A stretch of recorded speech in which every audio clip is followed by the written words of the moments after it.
Whether he's removing his face or on a criminal plane or a historical chase, we love Nicolas Cage. Star of screen and stage, gonna watch him all day while he's screaming with rage, cause we're unlocking the cage.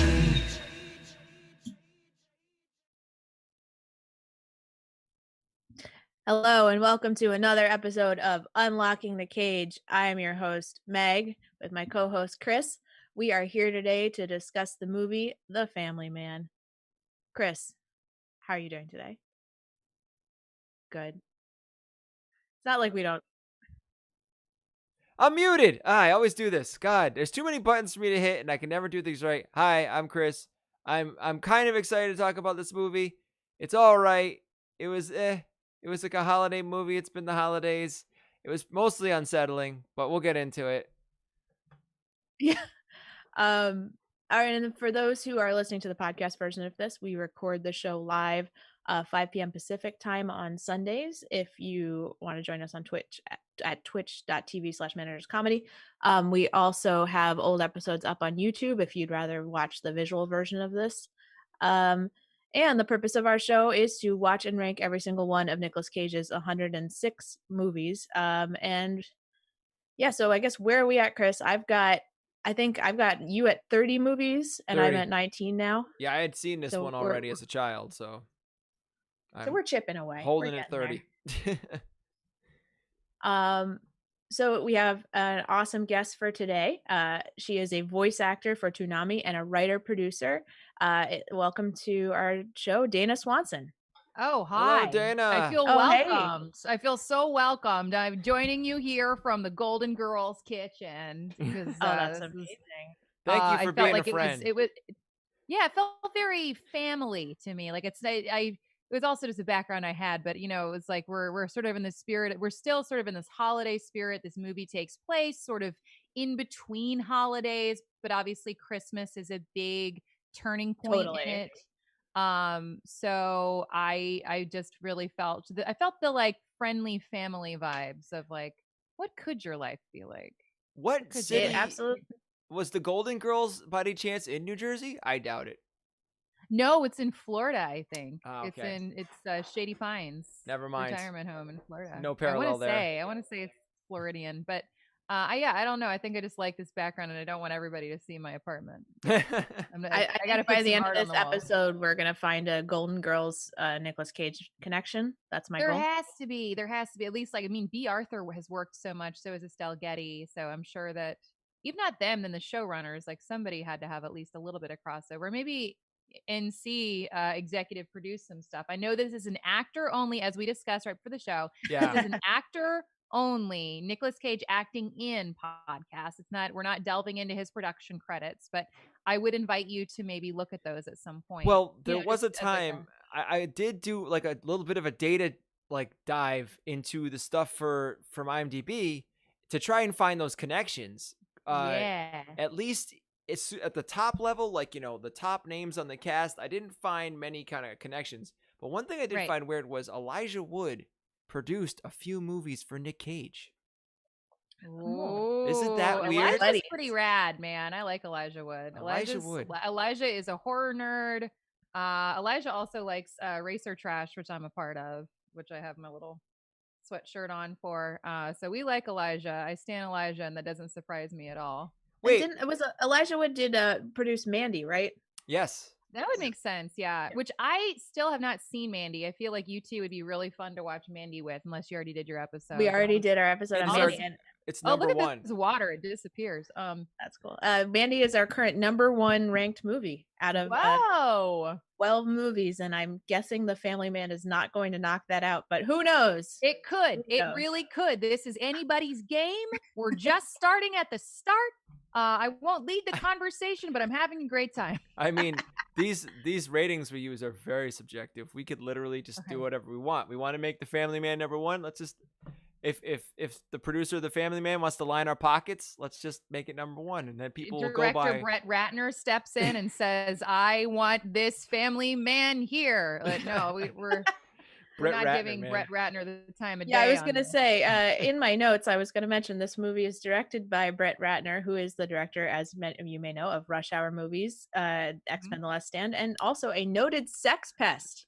Yes, sex pest for sure. I heard a personal story about him being a sex pest. Now, is that a fetish or is that like a bad thing? It's like a status. That's like you are a ding dong. Like you are a bad person on set. You do not leave somebody alone if you have a goal for sex. It's also I think it's a fun way to put you are a harasser and I can laugh at you and maybe you'll leave me alone, but I think it gives somebody that status of like you're annoying. Like it's not just like you're scary. It's like you're beyond scary. You're annoying. See, now in my mind, not to diminish anybody's experience. That's okay. That's bad. I was thinking it was more like when you say sex pest, like someone who, in like a BDSM thing where someone likes to be a rat or a cockroach and you step on them. And no, that's a much more fun option. It's more like just a cutesy way of saying he's been accused of sexually harassing a lot of women. And gotten kicked off of movies because of it. Yes, and relentlessness is also, I think, a key part of sex pest is like it keeps coming, of like it's still going. Like someone even talks to him and he comes back and he's like, I am, but that terminology, like the fact that it would bring up like some sort of like CBT or again dressing up as a rat or I have heard stories. I know we just came off the heels of Thanksgiving. I have heard stories of someone wanting to get into a cardboard oven and be basted like a turkey. That is a possibility. That's more of a sex poultry, but you know, I can see where your brain is on this. Yeah, I am a sex pilgrim. And how does that work? I won't explain it. That's all. Sex. So you come in and you take land from others. I take land and then I eat corn and some mashed potatoes. You wear funny hats. I hate to break it to you. There were many things circulating this Thanksgiving that talked about how disgusting the pilgrims smelled. They did not understand bathing, and indigenous people were like, "These guys gotta go. This is stank." Like. All right, so Dana, let's talk about your history with Nicolas Cage. So one of the things that we usually ask people is how many Nicolas Cage movies have you seen? If you had to guess, and again, we're not counting producer questions, we're counting, you know, and just a wild guess is fine.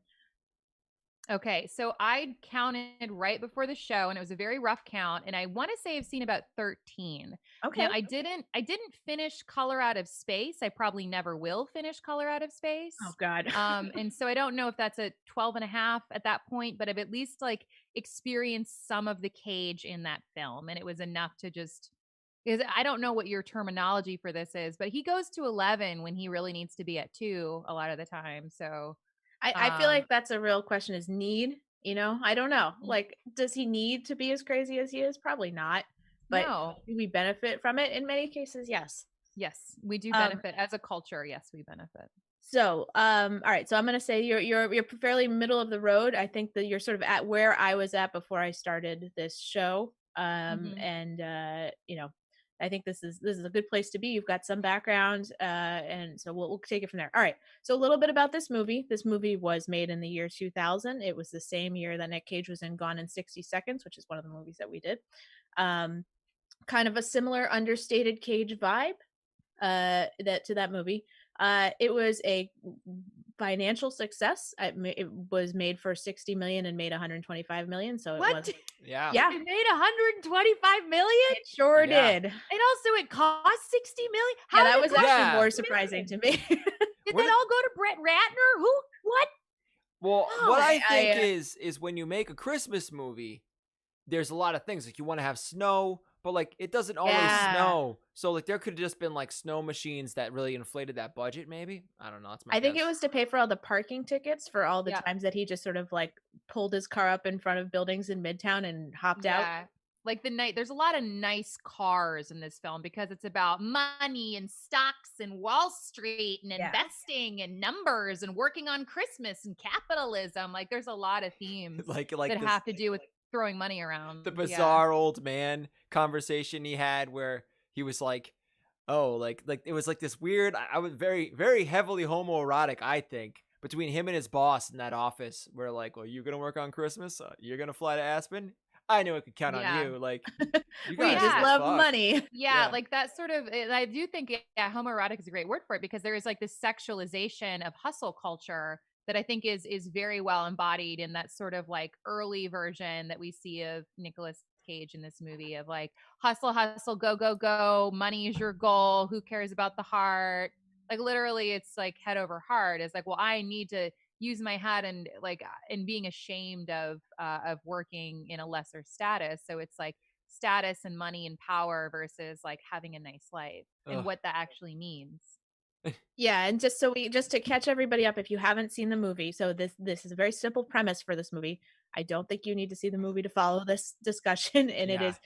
it is sort of it's a wonderful life, but instead of what happened if I wasn't around, it's what would happen if I had married or what would happen if Nick Cage, who's a high-powered stockbroker, had married his childhood or his college sweetheart, Taya Leone. And Yeah. I apologize in advance because I didn't do the research for this. But does anyone remember a movie with Michael Caine and Jim Belushi where he goes to a bar and he does this drink and it makes it so one decision in his life was changed, so he went an alternate path? It's like basically the exact same storyline as this one. Wait, what about Sorry, go ahead, Dana. What was it? Sliding Belushis is, I think. Oh yeah, Sliding Belushis. It's a great Yeah. one. Oh, so this is a Sliding Doors movie too. This is like this is Sliding Doors. Like, what if my life were just slightly different? Like, what if I didn't make that decision? That it's the butterfly effect, if you will. This is our Ashton Kutcher. That also really plays into the time period. Like this is another Sliding Doors butterfly effect. They love this movie. People making movies just love this trope, and they love it. Like, because I think we're also fascinated with time and events and structure and what ifs and regrets. And I think, I hate to say that Christmas is a time of regrets, but that's kind of what I'm gathering between this and It's a Wonderful Life. Mm-hmm. It's like, Christmas is time of regrets. So yeah, it's interesting to watch Christmas movies from the perspective of like, what do they say about Christmas as a concept? I don't think this movie really takes a opinion on Christmas in the way that others might. Like, I feel like it's just sort of like, this is a good place to start and, have it be kind of atmospheric and homey. I think it's Christmas is sort of emotional terrorism, and that it immediately people have a connection to it being about family and kindness. And even, as we're starting, like, it is Nicolas Cage's character is asking people to work on Christmas. And obviously not everybody in there celebrates Christmas. Like, that's just sort of the luck of the draw here, folks. But a Christmas movie trope is Christmas, but it's Christmas. Like, I feel like there were already a couple, but it's Christmases. The dude who like he's sending home to making work on Christmas. He's like, oh, I want to be home with my family. He's a famous Jewish actor. Like, he is. And Saul Rubinek. Yeah, Saul Rubinek was like, I want to be home with my family on Christmas. I'm like, because really, I'm Jewish and I get the day off from you assholes. Yeah. So, I mean, that's kind of what I gathered, is like, it's just the day off that everybody looks forward to, no matter what your tradition is. It's like, it's a guaranteed bank holiday, no matter what, which I think is important.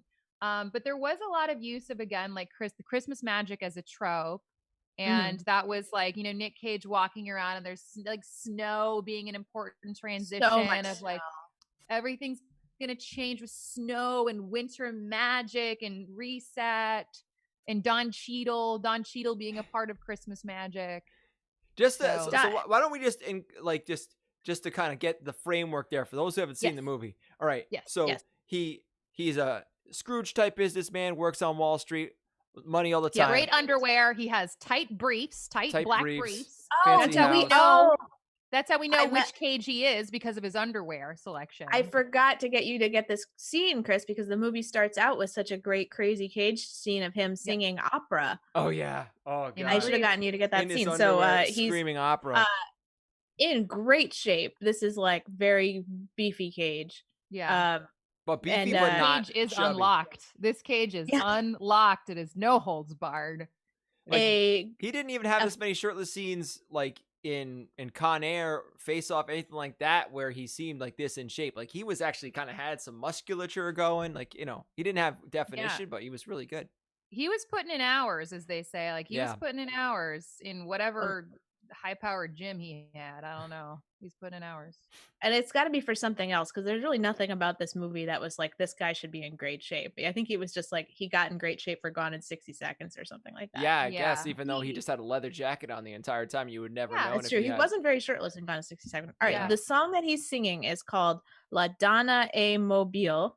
And we haven't actually seen any of these other movies that are mentioned, but this is a song that recurs in Cage movies, apparently. It's a cameo song. It's featured in Captain Curly's Mandolin, Honeymoon in Vegas, and Guarding Tess. 3 movies we haven't covered on this podcast, and actually I haven't seen any of those. Oh, and so, there's 2 of those. Tess. 2 of those are in this movie, because there's that one, and there's also they play Wicked Game when he's trying to bang her. Or she's trying to bang him. Game is what a great music cue. Like, and instantly I want to bang something when I hear that. I want to bang sand when I hear that. Wicked Game, not just something that the Boston Red Sox fans say to each other. What a Boston joke. Wow. Hey-o! Local. What a wicked fucking game, guy. We're from Boston. Yeah. Local jokes get local work. Let's get hired in Boston. Hey-o.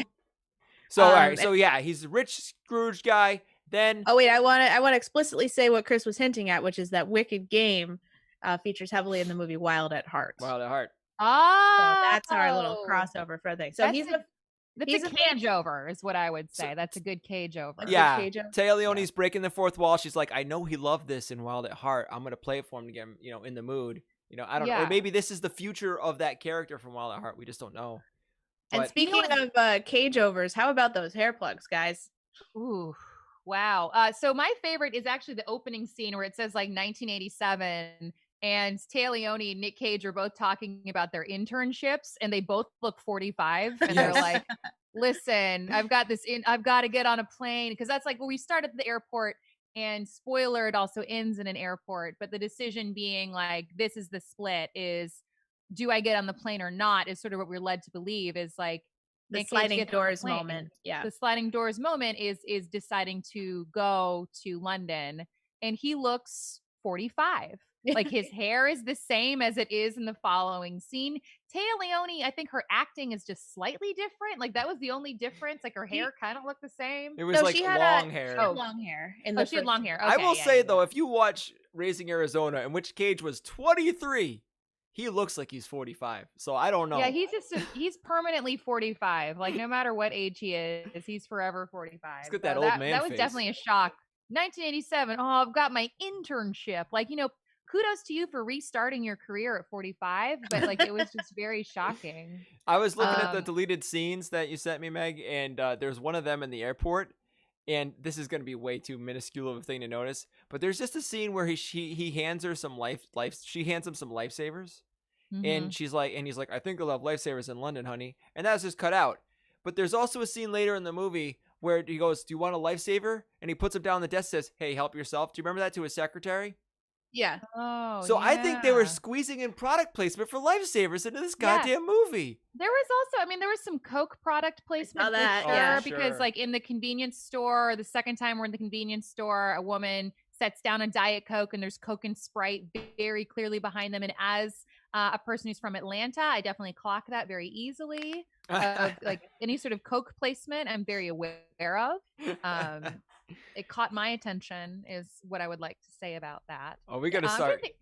Other product placement, there's tires involved. Like, so he has like a Christmas miracle experience. Right. And then the sliding doors moment, like he goes to bed in his briefs. Again, we see the briefs a second time, goes to bed alone in his big ass loft in New York.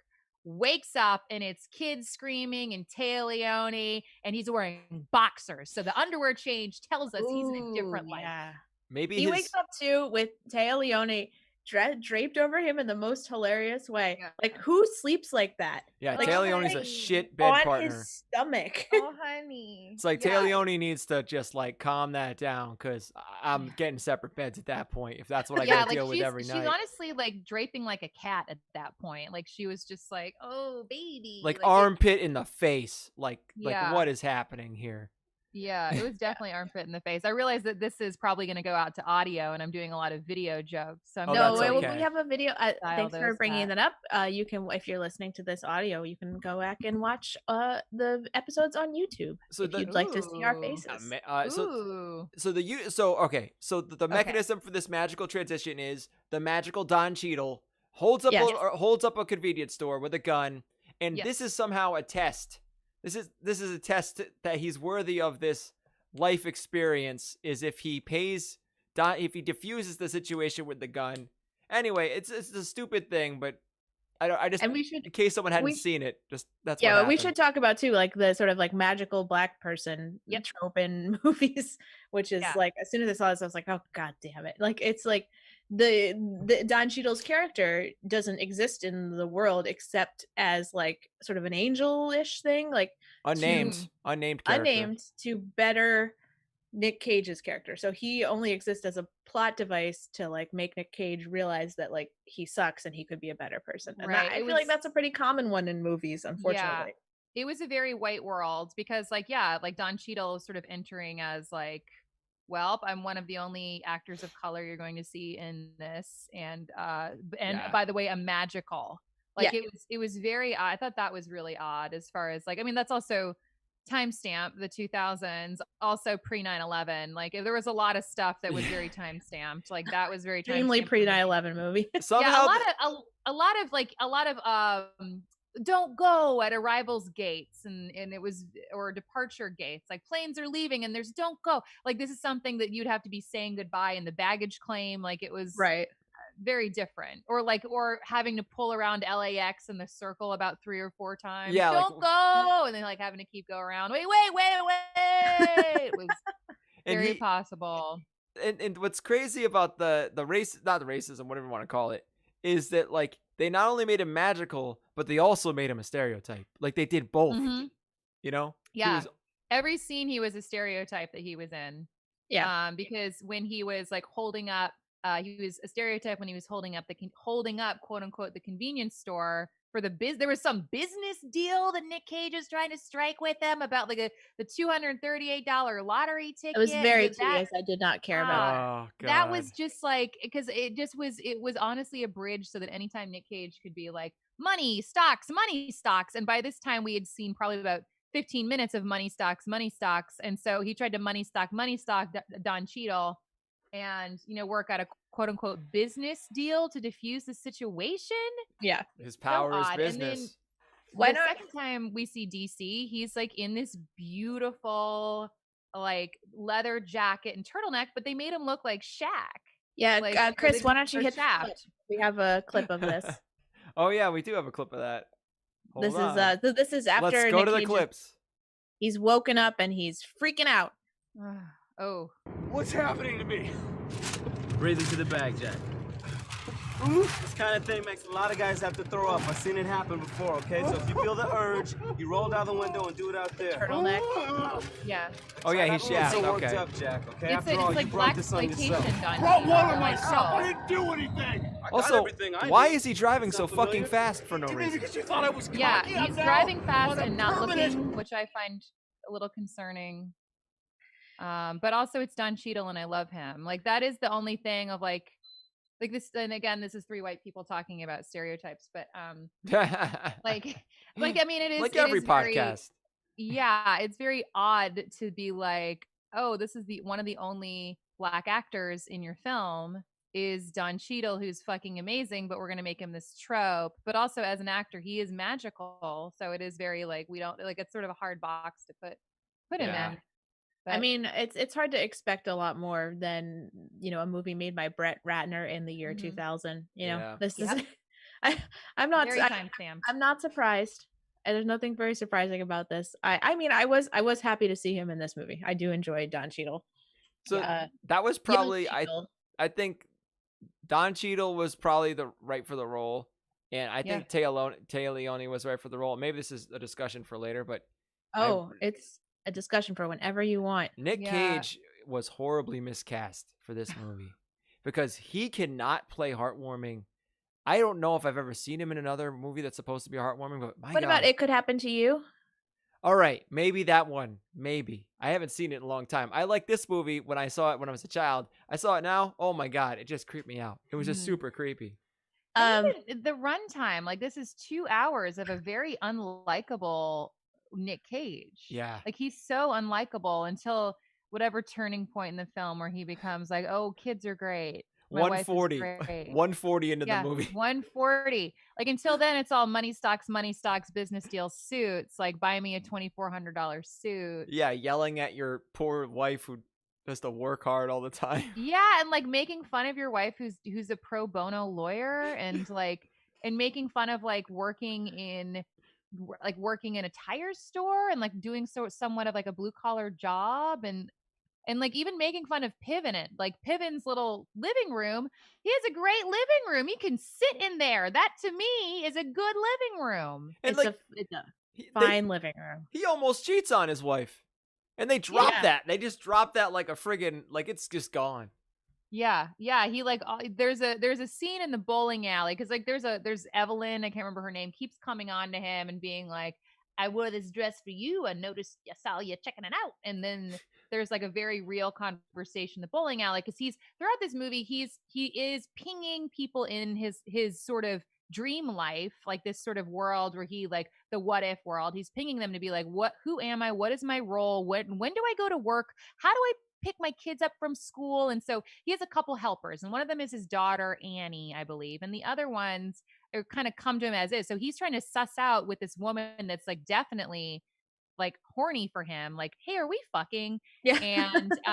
And he's like, oh, we're gonna do this, okay. Yeah, and then she takes that as, oh yeah, we haven't yet. And so he learns like, oh, they haven't, but this woman has been very attracted to him, has really like been laying it on thick, and maybe he's been sort of putting off her advances. She's buying snow tires for him. Like she bought like six tires for him so she could just have an excuse to look at him. Like it's so weird. God. And so he takes this as an opportunity to be like, well, I'm going to smash, which like smash Taleone. I know.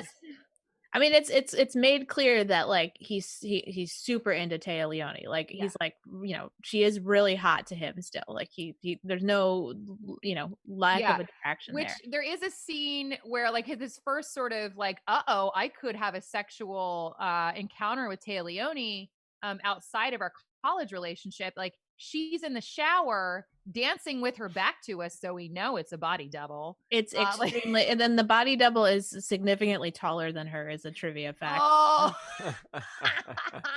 I didn't even catch that. That's great. I didn't catch it. It was something I read on IMDb. But there's a giraffe of a woman in this, and like not to knock that, but like compared to Taleone, like tall woman, tall drink of beautiful water. Who's just like, listen, I'm supermodel height. I'm who you could get today. Maybe it was somebody Brett Ratner was sleeping with. Yeah, popped her in there. Definitely, or hadn't which, yet.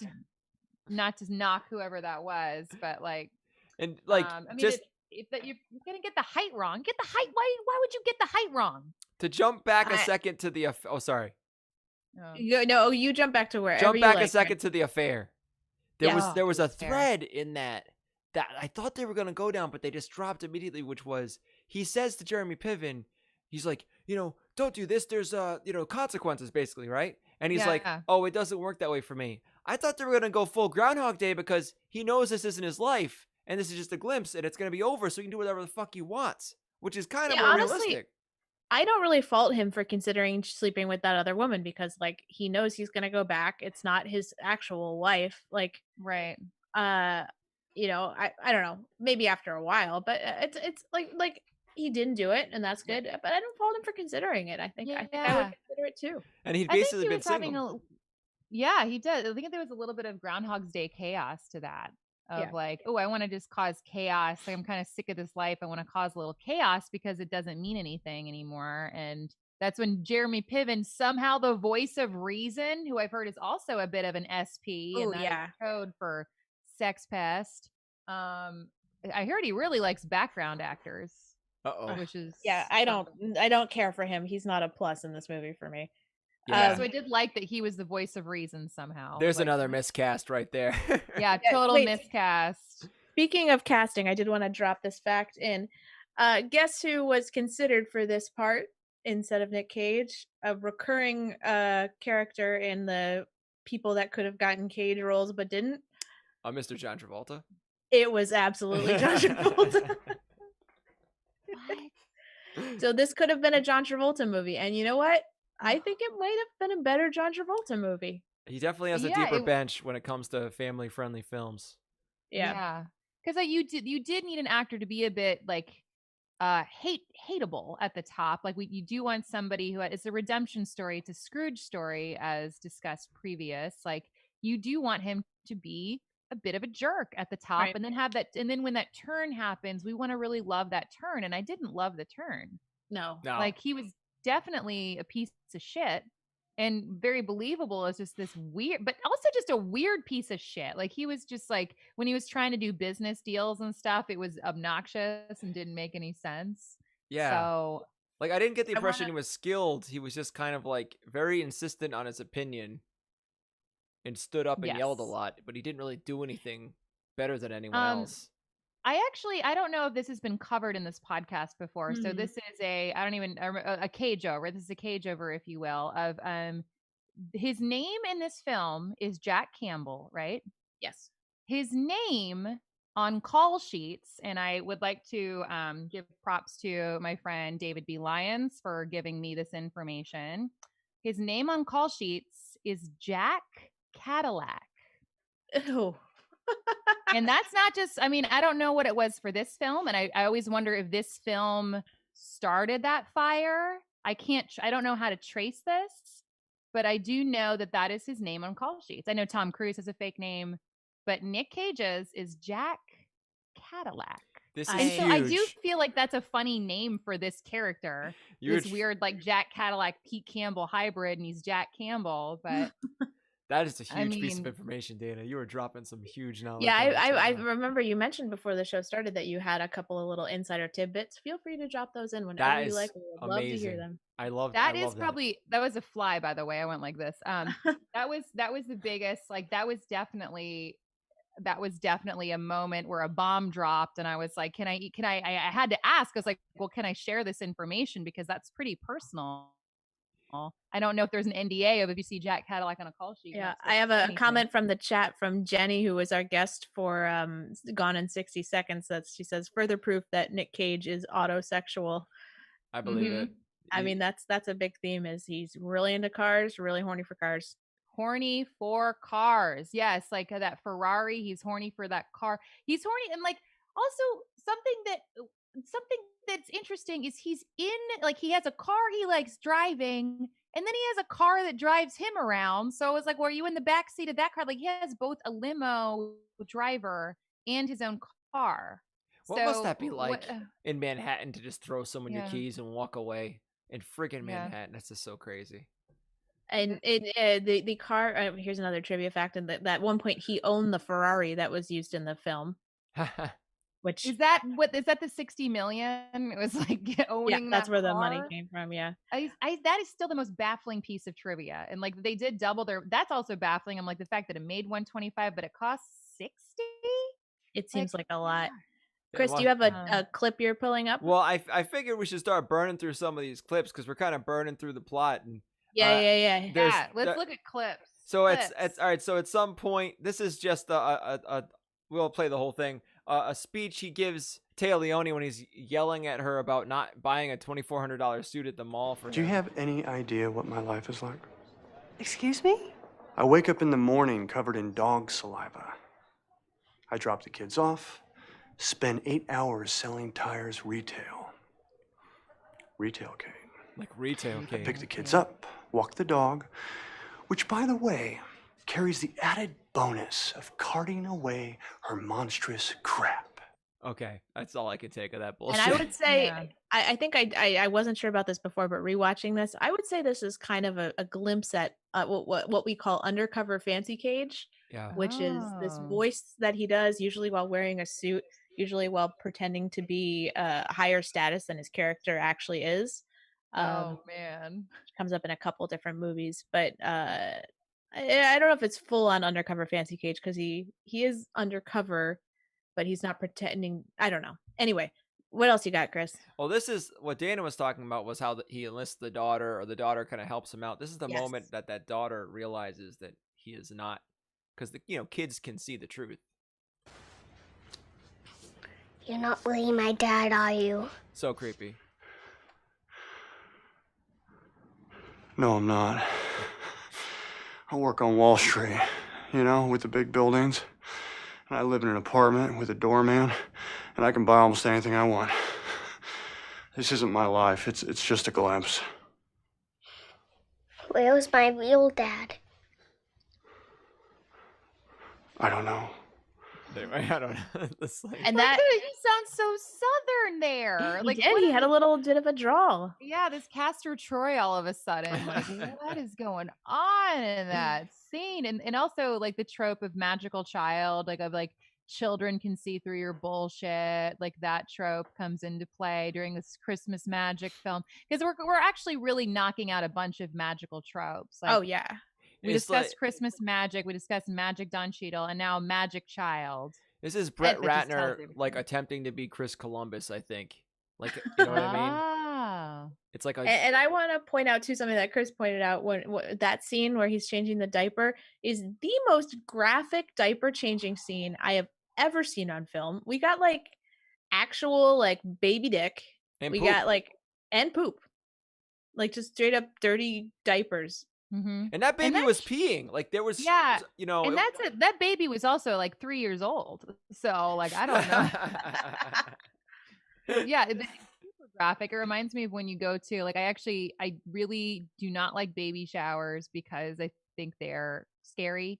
And one of the scariest things is when they do the melted candy bar diaper game, where you guess what candy bar is in the melted. I haven't been a party to this, and it sounds awful. It's awful.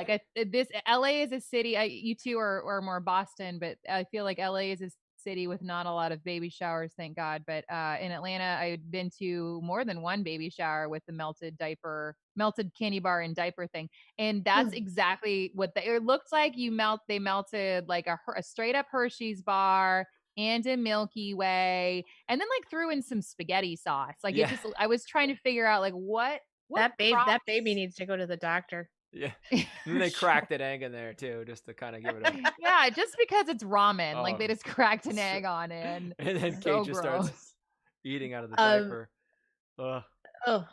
Chris, what other clips do you have for us? I know some of them you may not want to play right away. So there's this one right here that is a deleted scene. What? Yeah, this movie was 2 hours. They cut a lot of scenes, I guess, and Meg found this, and this is him yelling at the secretary. I assume he's calling the Wall Street guy, and he's yelling at them on a football phone. And this is that scene. What do you mean he won't come to the phone? What? Oh, he's behind closed doors? Do you have any idea how much money I made that son of a bitch in the past 8 years? What? No, you get him on the goddamn phone right now, or I'll rip his throat out and feed it to his dachshund! They had to cut this out. Damn it! And then him trying to hang this phone up is fucking hilarious. This is a great scene. I wish this had been in the movie. I know, but now it's in our movie. This is... Okay? Yeah, I'm fine.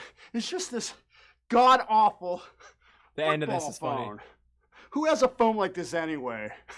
You know? Uh-huh. Wow.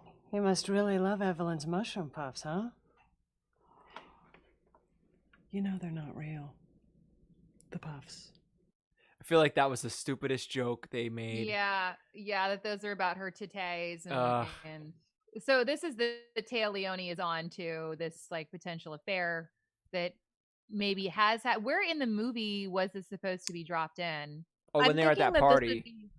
Okay. Yeah, the Christmas party. Okay, so early on, towards the beginning, because the timeline of this is it starts. We're sort of starting on Christmas Eve. He wakes up Christmas Day in Weird World, and so then they go to a party. He dips out on Christmas Day with his family, and then he's quote unquote found again, and then he goes to the Christmas party, and that's where we first clock Evelyn, the horny potential. And I want to make a shout out to the production and costume design in the Christmas party. It was so over the top Christmas, and I loved it. Everyone is dressed in their best 2000s era Christmas sweaters, and it was great. And the tire shop too, they Christmas the shit out of that place. I loved it. Oh yeah, Christmas tires. That's pretty to go. And like you were talking about the timing in the movie, it's kind of misleading, but I think it goes all the way to early March because Valentine's Day comes and goes.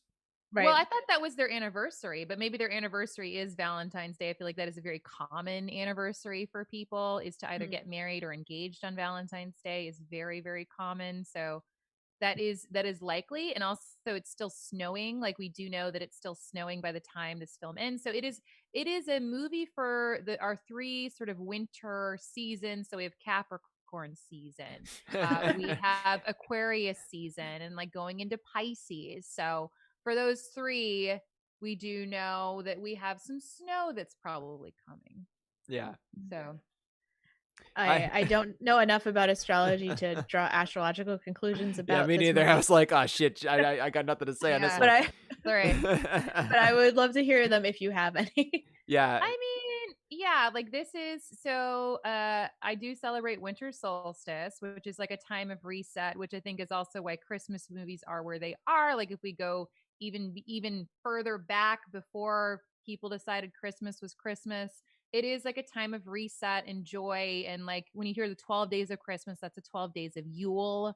And so that sort of takes place from the solstice on the 21st until New Year's Day. So we're still in it, baby. Like it's still 12 days. It's still fine to drop off a present right now. Go ahead and do it. I see. You got till New Year's. So I think that is a time of like wonder and reset and letting go. And so I really do think that there is a certain trope, a Christmas trope of letting go and like letting go of your old life. And this is what it would be like if you let go and released your old life and burned off what no longer served you, which is money stocks. Money stocks.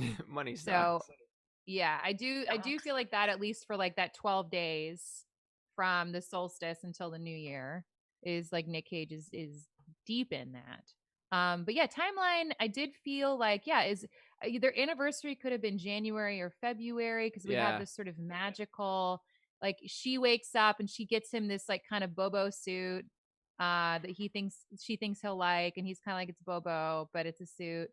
And then he has nothing for her, and so he's kind of trying to backpedal, and it's like interesting comedy of make it worse, right? Of like he gets her nothing, and he's like, I'll have it for you tonight, and she's like, that's not like you, and he's like, I don't know what I'm normally like. This is dream world, and where's the child that tells me what to do? Magical child, yeah.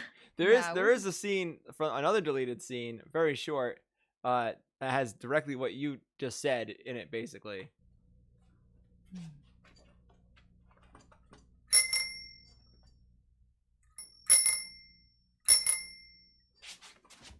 And for those of you at home, if he rings this bell, it's supposed to summon Don Cheadle. Yeah, if you Come on. a magical Cheadle appears. How was I supposed to know the date of their anniversary? I never married her. Put the bicycle down.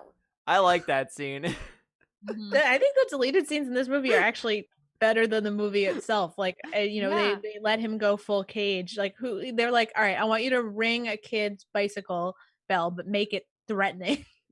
So threatening, and like, and just even that threat of like, he gets this bell from Don Cheadle as they're sort of talking about the deal, and then he presents it, like he brings it home, and Annie, the child, I think that's her name, sees it and goes, mine, and takes it away. So then he has no way to figure out this life other than magical Annie and magical Jeremy Piven ? Like he's trying to figure out how to like put bottles in microwaves and feed children. Like, how scary is that to put this man in charge who's like, I don't know how to feed or change God this child. forbid one of those childs had any allergies. Like, oh yeah, because that kid would have been dead. Yeah. And also like the idea that the kid takes away the bell and therefore he can't find it again. Like, it's not that hard to like ring a child's bicycle bell without their consent. Like, they're not very good at hiding things. Who knows what that bell even did? It didn't really summon him because he rang it a bunch of times. It didn't really do anything. I don't know. All right, I want to. We're getting there on time, so I want to close out the plot. So just to summarize the end of the plot, it's real easy. He decides he likes being with this family, but then Don Cheadle sends him back He has a couple really creepy speeches to Téa Leoni, which I think Chris will get into a little bit later. And then he decides he's going to find Téa Leoni again, but she's also now a high-powered lawyer, whatever, and isn't interested in him. But then he convinces her at the airport to stay, bookending our movie with 2 airport scenes. And you? Oh, God. You're a nonprofit lawyer. That's right. You're completely nonprofit. You're completely But that non-profit. doesn't seem to bother you. No money.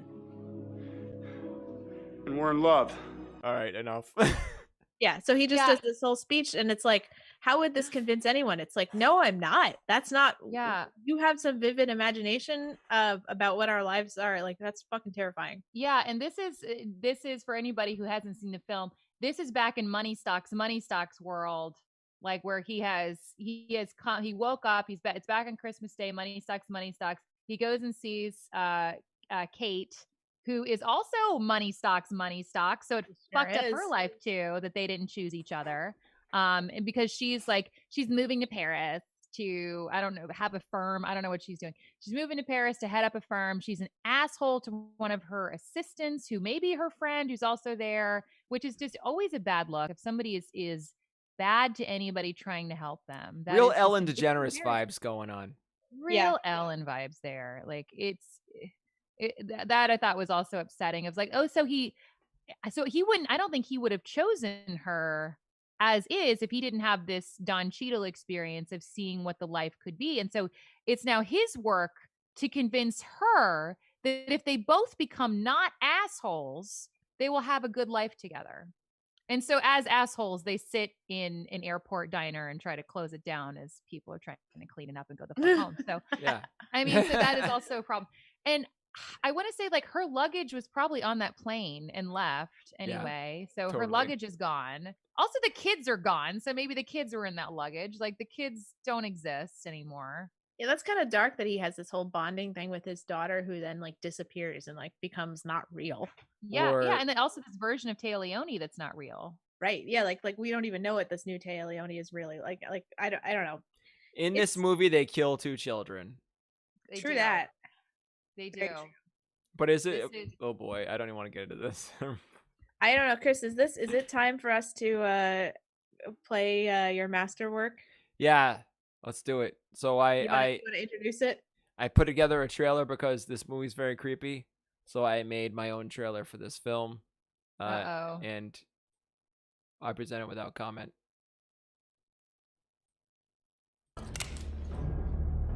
Do you want to die? These past few weeks, I know I've done some unusual things. I've done some good things too, though, haven't I? I need you to remember me, Kate. How I am right now. At this very moment. I need you to put that image in your heart and keep it there. Keep it with you no matter what happens. Are you okay? Yeah. You're not really my dad, are you? What's happening to me?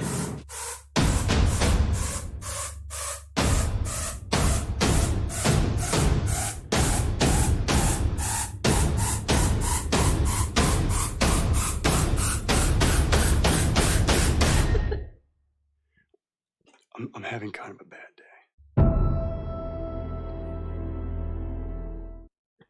There you go. That is an accurate trailer. That is amazing. I hope you share that somewhere because I will put it somewhere. Watch it over and over again. That is so fun. Such a creepy movie when you take the music and you change it. It's such a creepy movie. There's so many shots that and like speeches that he gives where you're just like, this is straight out of a horror movie. They just put feel good music. Yeah.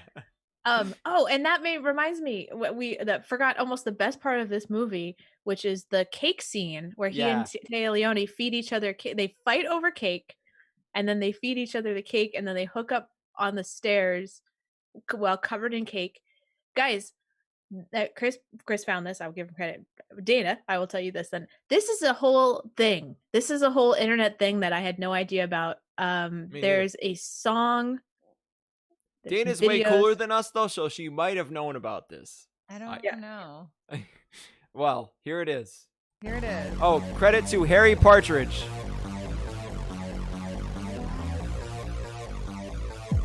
Hey, where's that chocolate cake?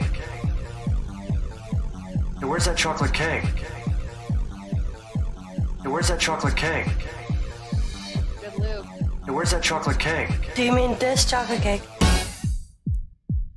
That's my piece. You want this cake? I want it. You want this cake? I want it. You want this cake? I want. Okay, well, that's a solid minute of that, but you can find that on YouTube at Harry Partridge. And that's where I found it, and there you go. Yeah. That's an experience. I don't know how to file that. I just know that somebody saw that scene and was like, I see some meat on this bone. I'm gonna pick at it. Like, that's totally what happened. But it's like there's a lot of like remix versions of this, but I just had no idea that this movie had inspired this like, do you want this cake meme thing. So that's got that going for it. Guys, let's take this over and find out the real big question of today's episode, which is, did we get a Cage bingo? We've been running a little bingo card. And we've had 2 movies so far that have gone into it, which are Raising Arizona and Jiu-Jitsu. and another one. Jiu-Jitsu, yes. So let's see if there's anything here. I know, Dana, maybe a little hard for you to see. But Chris, you want to just see if there's anything that stands out to you? Yeah, and on the stream it might be a little easier to see. Yeah, I'm gonna pin when this. it pops up, because I know we're a little bit behind. All right, there we go. So seeing a therapist. So the ones that aren't selected are seeing a therapist. Cage is the villain, which he's not. Left alone in the hospital, wake up alone, like a la Walking Dead. Pregnant girlfriends or wives. There's nothing like that in this movie.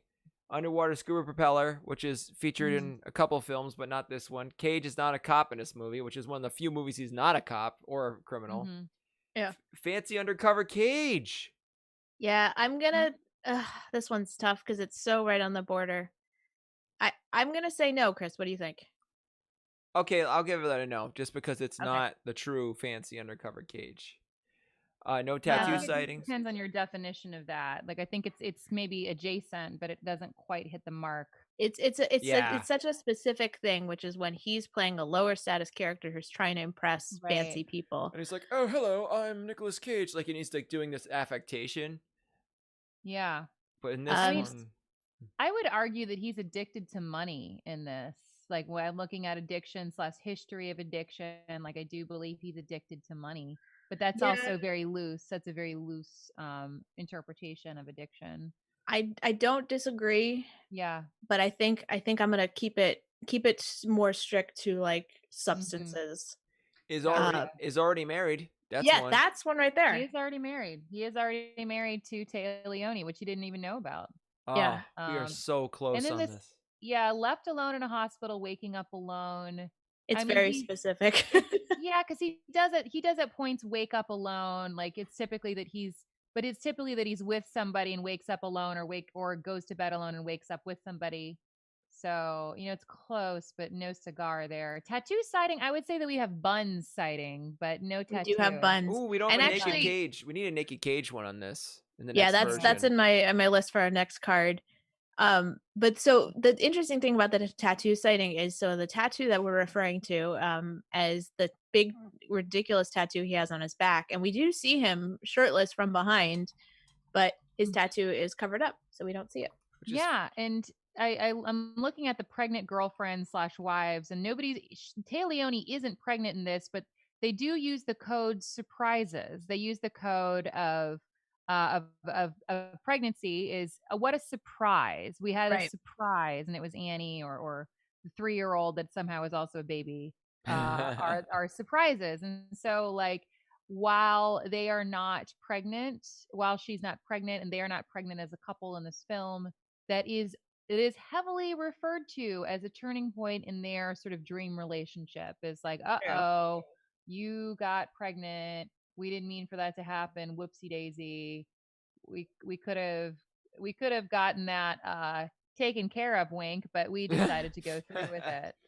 Which I think is also a turning point. I think that close only counts in horseshoes and hand grenades. And I'm gonna and we got to keep this wagon train rolling. Yeah, I think we are unfortunately not getting a bingo today, guys. Okay, no bingo, but we're so close. What's so cool? I like this game though. It's a fun game. It's very fun. Yeah. I think it's time to rank the cage. Wait, hold on. Before we do that, Chris. Yes. We have a little two bits of trivia that I haven't managed to work in organically to our conversation. Let's do it. Okay.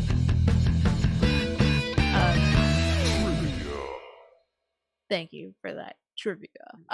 Just another fact that we didn't mention. So you guys know the scene where he is Don Cheadle tricks him into getting out of the car, and then he's trying to start the minivan and the minivan won't start. That was an accident. It just straight up wouldn't start in real life, and they just decided to keep it. Whoa. So sometimes having a shitty minivan in cold weather will give you filmmaking genius. That's where the money went. Yeah. And another connection, we always like to look for Elvis connections because Nick Cage is a big Elvis fan, and at some point he puts on and mentions that he's wearing English leather cologne. English leather is Elvis's favorite cologne. And like he goes through a box of shit that future Taylor or like shitty Taylor Leone gives him, and I couldn't tell, like, is that alcohol or cologne? It's old school cologne. Why did she keep this box of his shit? Like for 13 years. 13 years. Like you throw that out, or you give it to somebody's parents. Like you don't keep that. Did she not move ever? Because this is her first time she moved, I guess, and that's why she's telling him. Who knows? That would be like you give somebody one thing, like, oh, you had this cologne alcohol. Like that's the one thing you keep. Of like, I didn't realize I had this. It was in my stuff, but you don't just like keep the box. Ugh. It's been a long time. Ugh. Yeah, just get rid of it. Yeah. What all right, Chris, take us away.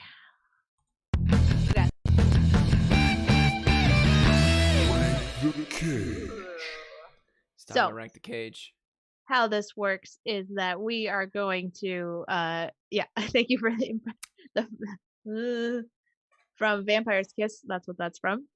We're gonna give you a little scoring matrix so that the three of us together can rank the movie on a scale of 1 to 10 in each category. And then what we do is we compare these to other movies that we've done, and we'll see where it ends up on our list of 12 other movies.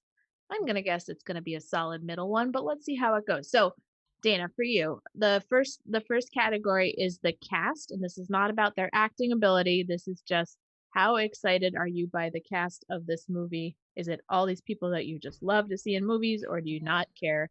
On a scale of 1 to 10, or 0 to 10 if you feel really. I mean, Saul Rubinek 10, but everybody else, I'd say probably about a 5. Like this is probably about a 5, like pretty middle of the road. Like I want to know what Taylor Leone's up to, so I'd say about a 5.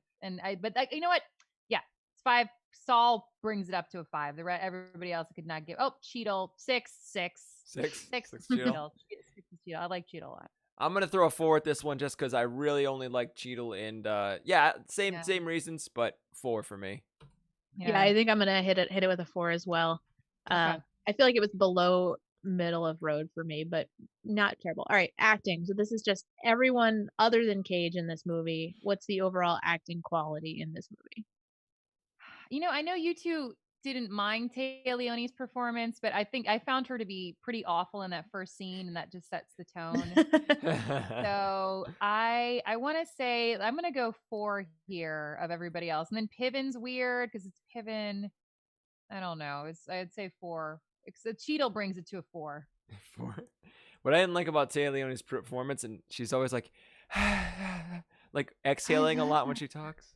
Like she's very dead-faced, and exhaling. You're being Jack Campbell.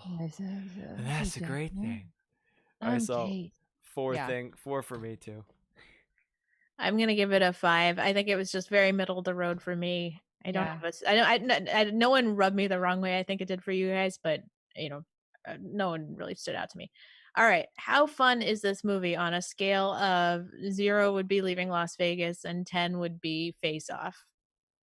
Ooh, I want to say 3, just because that I did not have enough scenes to really keep me fully engaged. It definitely felt like a slog. Yeah. It was fun thinking of like things to talk about from it, but I think if I watch this without trying to make an entertaining piece of comedy with you two about it, I don't think I could have made it. So 3. But that the hyperventilating scene we watched, anytime he's the suit scene, like anytime he's flipping out, like there are some real Cage moments. So those redeem it. It would have been a 1, but we got to 3 at least. Yeah, I didn't have a lot of fun watching this movie. The moments when you see him with the kids, like the moments of levity, I kind of just got creeped out by. Like when he's like fighting on the lawn with a child. It's like you could tell it's so awkward for him. Like it's like almost like not in his nature. So I'm gonna go with a 3 also on this one. I'm gonna go with a 3 as well. Man, this Same is like line. the most uniform voting we've ever had in a movie. It's hard to throw down a strong opinion about this movie because it's just like it's just a little bit mind numbing.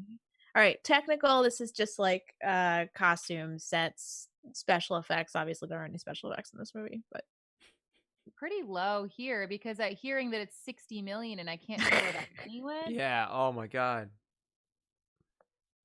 Yeah, I would say probably 2, like a 2. A 2. I was not wowed for the money. Like there should have been like some sort of Christmas demon if you're going to spend 60 million.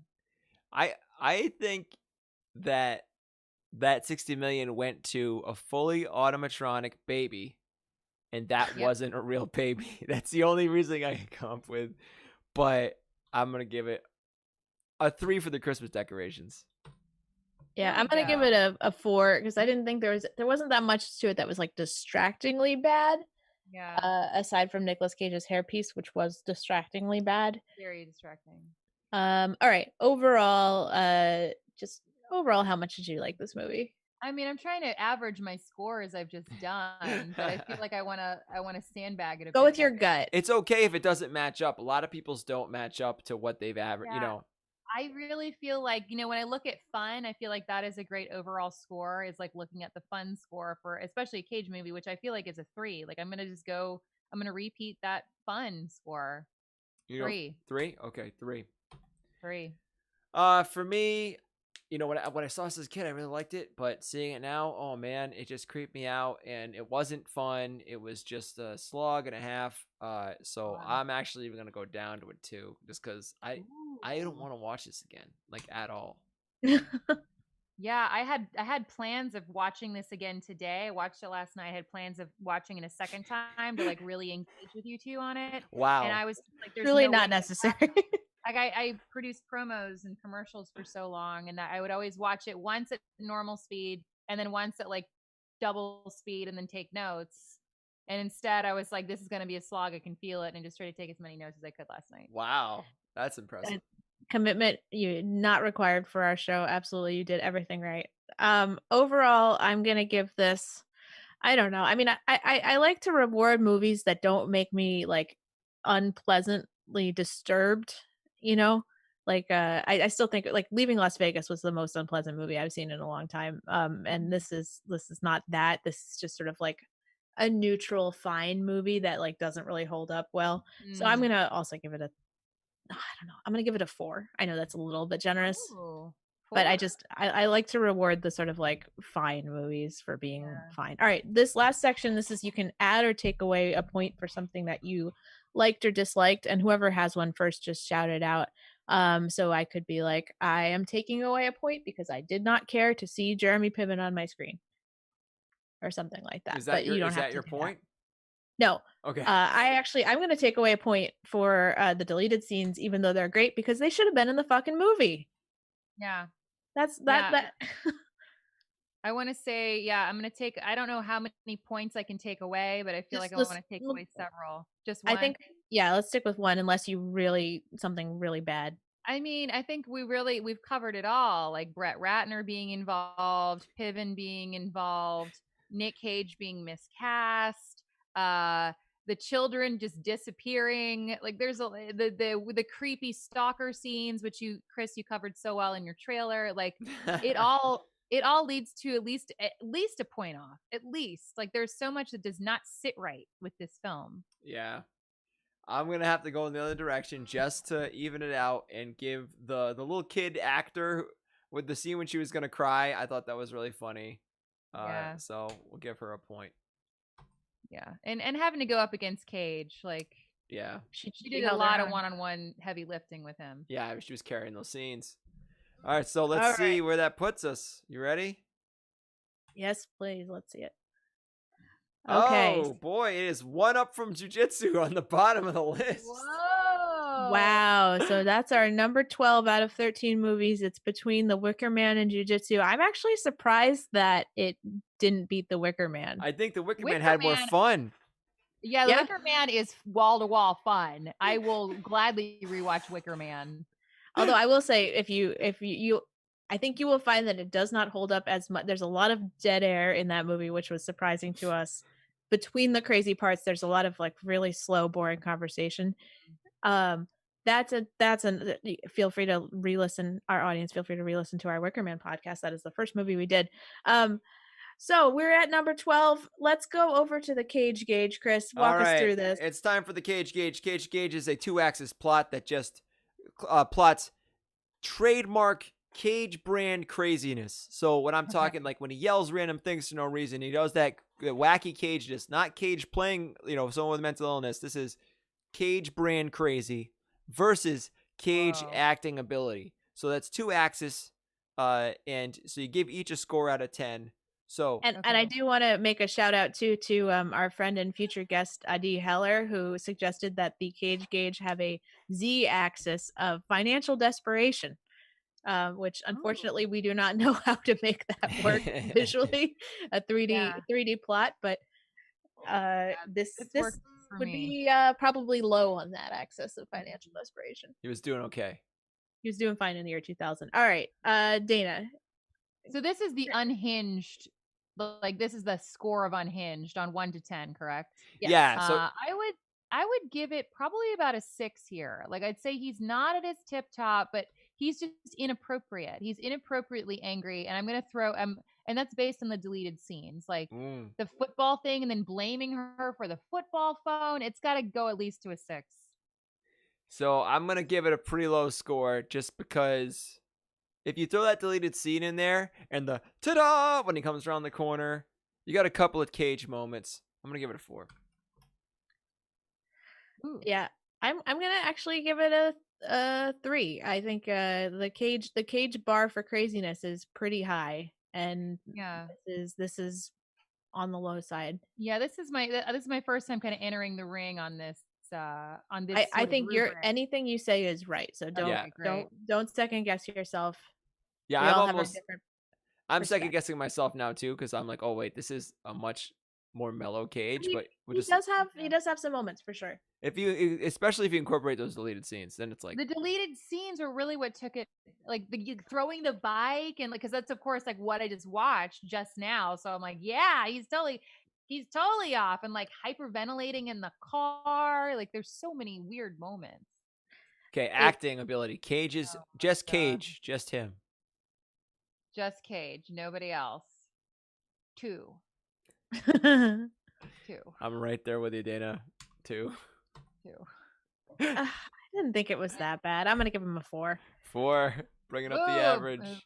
So this plants us firmly in the not crazy bad acting quadrant, which is the bottom left of the Cage Gauge. I love this. I love the Cage Gauge. Let's go to the full on. This will show us all the movies we've done. So that puts us in the same neighborhood as National Treasure, and to a certain extent, Gone in 60 Seconds. But that one is right on the edge of bad acting. It gets almost to the good acting. So we're in good company here. Okay. So I'm looking at some of your selections that are good acting and crazy. That sort of good acting, beautiful top right. All right. Yeah, I see Mandy's there. Mandy, Face Off. This is Leaving Las Vegas. This is Wild at Heart. This is The Rock, and this is the one we just did 2 movies ago. Vampire's Kiss? No, this one with the cigarette hanging out of his mouth is. Yeah, it was this seems like what you expect when you say Nicolas Cage film. You want the like well acted, also very, very unhinged, like just shooting the moon for no reason. Right. Yeah. I think this is really one of the trickiest things for us is ranking his acting ability. I think, we always make a go at it, but like I don't know if we have a good rubric for that, because it's very hard to rank how good of an actor he's being in movies, because sometimes you're like, well, is this like realistic? No, but like, is it good? Maybe? I just go by did I feel anything? And I felt nothing watching this performance. I was I felt angry. Like I felt like, God. It's like keep pausing it. Over? And even when it ended, it was just like, oh, it's over. What? It's like which I mean, thank God it ends. Thank God there's an end to this film. Right. Speaking of the ending, one last little trivia thing before we wrap up the show. When he goes to visit his house in New Jersey as, Money Stocks Cage, he rings the doorbell and there's a guy, and he's like, the guy there is like, I don't know any Kate. That man who answers the door is Robert Downey Sr., dad of Robert Downey Jr. And in the credits, this is how we know this, he is credited as Robert Downey Sr., in parentheses, a prince. And this is apparently how he's credited in all of his movies. Robert Downey Jr. I think that Robert Downey Jr. would have made a much better main character for this movie. That'd be great. I'd love that. Jack Cadillac, a prince. Hey, so since we're wrapping up the show, Dana, have anything you want to plug? Yes, sure. So I produce fun stuff for Racer Trash. It's a collective of probably about 40 plus editors that are really great at editing. I'm not great at editing, but I have fun just doing emotional labor for them and making sure that stuff happens. So yeah, I've been working with them for a couple months and I'm a big fan. So I love them and I'm a part of them. So come hang out at racertrash.com and see when we're doing stuff. We're doing something right now that I'm going to hop off and check out. And then also I'm on Toonami every Saturday at whenever they want to put it on. Sometimes it's midnight, sometimes that's different, so I can't tell you, but it's typically Saturdays and the time changes. And yeah, you can look me up. I'm on Instagram and Twitter at Dana Swan. That's how you keep up with my bullshit. Like I like to take very scandalous photos on Thursdays or review parking lots. So that's my night that I do stuff is typically Thursdays. Come see me do some bullshit on Instagram. Go follow Dana. She's great. And Dana, thank you so much for having. I'm saying thank you so much for. Thanks for having us, Dana. Thanks for having us. I invited you to my kitchen. Isn't this nice? You definitely have the more professional looking setup, so thanks for having us on your show with the nice microphone. You guys have microphones. We will be back next week. We are watching the movie 8mm, and we're gonna have to watch that during the day. I don't know. It's gonna be rough. A movie about snuff films. Our guest is our friend Michael Trainer. We'll find a way to make it fun. We'll laugh, we'll cry. You guys have a slide for that? Let's see. Let's do the slide. Oh, we're going to the credits. We got a slide, yeah. All right, guys. Have a good night. I got excited about the slide, and I was like, see that slide I saw earlier. There's the slide. There's the slide. All right, Chris, take us away. See you all Enjoy, next everybody. week. Have a good night. Have a good night.